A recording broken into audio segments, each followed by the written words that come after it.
रितेश बेंगलुरु की चकाचौंध भरी दुनिया में एक सफल पेशेवर है। उसकी जिंदगी रफ्तार और काम के बीच घूमती है, लेकिन एक शादी का न्योता उसकी जिंदगी को एक ऐसी भयानक और रहस्यमयी राह पर ले जाता है जिसे वह मरते दम तक नहीं भूल पाएगा। दोस्तों, आज हम आपके लिए एक ऐसी कहानी लेकर आए हैं जिसे देख और सुनकर कर आप डर के ऐसे बवंडर में फंस जाएंगे जहां से निकलना आसान नहीं होगा।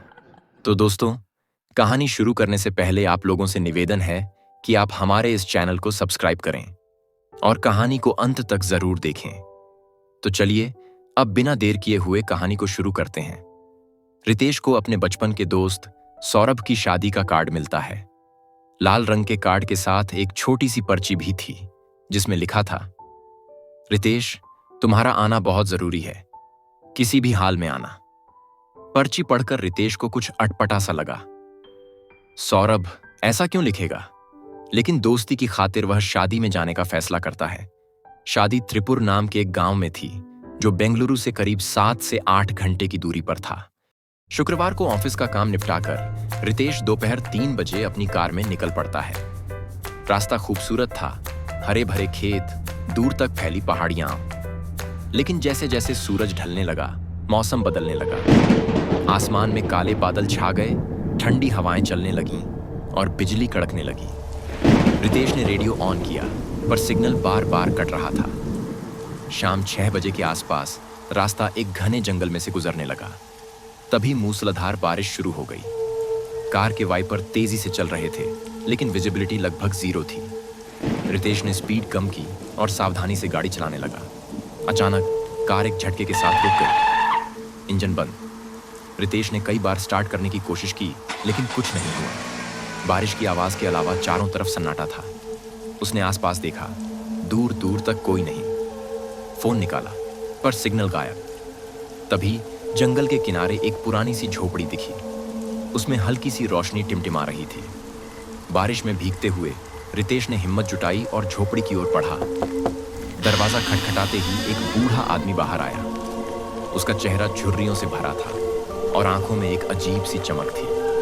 उसने रितेश को ऊपर से नीचे तक देखा और धीमी कर्कश आवाज में बोला, यह इलाका अच्छा नहीं है बेटा, रात में यहां रुकना ठीक नहीं। अंकल, दरअसल मेरी कार खराब हो गई है तो। रितेश ने डरते डरते कहा, अगर मदद चाहिए तो पास के गांव में एक मिस्त्री है, वो तुम्हारी गाड़ी ठीक कर देगा।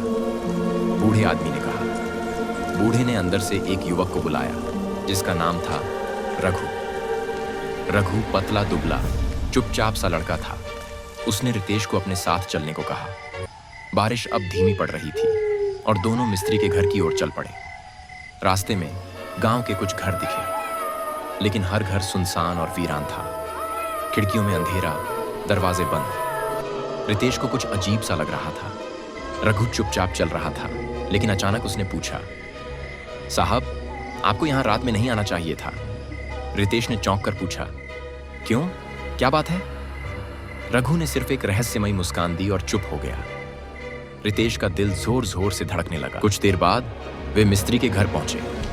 मिस्त्री एक अधेड़ उम्र का आदमी था जिसके चेहरे पर गहरी सिलवटें थीं।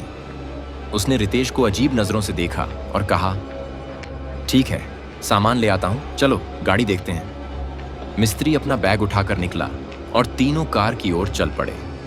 लेकिन कुछ कदम चलते ही रितेश ने देखा कि रघु गायब था। रघु कहां गया? रितेश ने पूछा। मिस्त्री ने बेपरवाह अंदाज में कहा, उसकी आदत है, वो ऐसे ही गायब हो जाता है। रितेश को कुछ गड़बड़ लगी, लेकिन वह चुप रहा। रास्ते में अचानक एक पंडाल दिखा।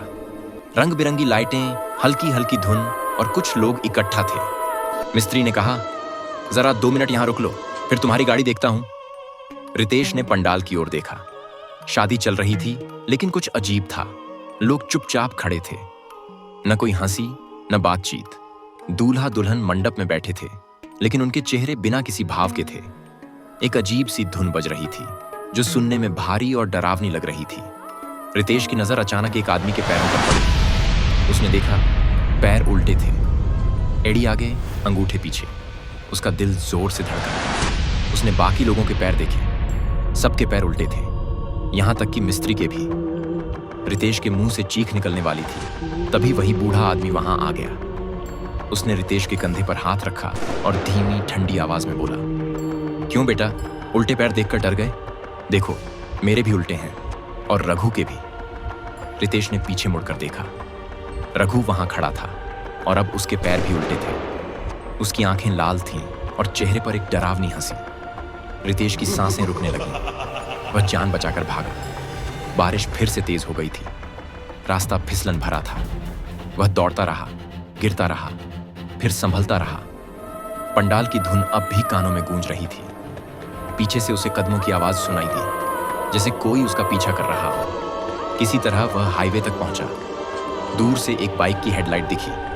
रितेश ने चिल्लाकर मदद मांगी। बाइक रुकी। बाइक वाला बोला, कहाँ जाना है? त्रिपुर गांव, मेरी गाड़ी खराब हो गई। रितेश ने हांफते हुए कहा। आओ, बैठ जाओ, बाइक वाले ने कहा। रितेश बाइक पर बैठ गया। थोड़ी दूर जाने के बाद बाइक वाला धीमी आवाज में बोला, तुमने भी देख लिए उनके उल्टे पैर?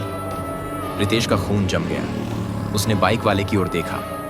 उसने धीरे से अपनी टांग दिखाई। उसके पैर भी उल्टे थे और फिर अचानक से उसका सिर 360 डिग्री में घूमता हुआ रितेश के सामने आ गया। उसका चेहरा बेकरार हो चुका था।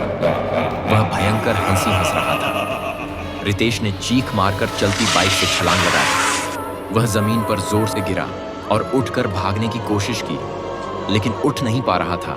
शायद उसके पैरों में चोट लग गई थी, लेकिन उसने फिर किसी तरह हिम्मत की और लंगड़ाते हुए भागा। वह दौड़ते बेहाल होकर एक जगह गिर गया और बेहोश हो गया। जब होश आया तो वह एक पुराने ईसाई कब्रिस्तान में था। चारों तरफ कब्रें, हवा में सड़ांत की गंध। अचानक कब्रों से सड़ते गलते हाथ बाहर निकलने लगे। भूतियां आकृतियां, उल्टे पैर, लटकती जीभें, काले कपड़ों में ढंके चेहरे। वो सारी भूतियां आकृतियां धीरे धीरे रितेश की तरफ बढ़ रही थीं। रितेश की चीख उसके गले में अटक गई। वह भागना चाहता था, लेकिन पैर जैसे जमीन से चिपक गए थे। उसने हिम्मत करके भागा। भयानक आकृतियां उसका पीछा कर रही थीं। वह भागते जा रहा था और भागते भागते उसी हाईवे पर पहुंचा जहां पर उसकी गाड़ी खड़ी थी। वह गाड़ी के पास पहुंचा और वह वहीं गिरकर बेहोश हो गया। और जब उसकी आंख खुली तो वह अस्पताल में था। बगल में उसका दोस्त सौरभ बैठा था। सौरभ ने कहा, तू हाईवे पर बेसुध पड़ा मिला। किसी ने तेरे फोन से मुझे कॉल किया था। हम तुझे अस्पताल ले आए।